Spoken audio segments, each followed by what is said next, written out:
Naniniwala si PNP Chief General Nicolas Torre III na ibang estilo ngayon ang operasyon ng mga drug dealer para ipasok ang illegal na droga sa bansa.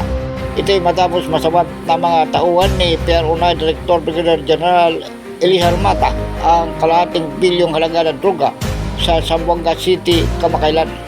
Ayon kay Torre, kapansin-pansin ang paglipat ng operasyon sa Mindanao kasunod ng pagkaka-recover ng bilyong halaga ng shabu sa West Coast ng Luzon.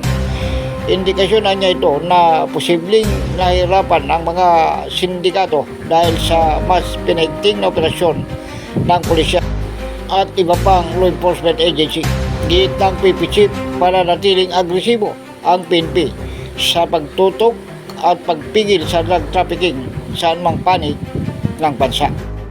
Ako si Edwin Moreno para sa DWRB 103.9 News FM. Ikaw ang una.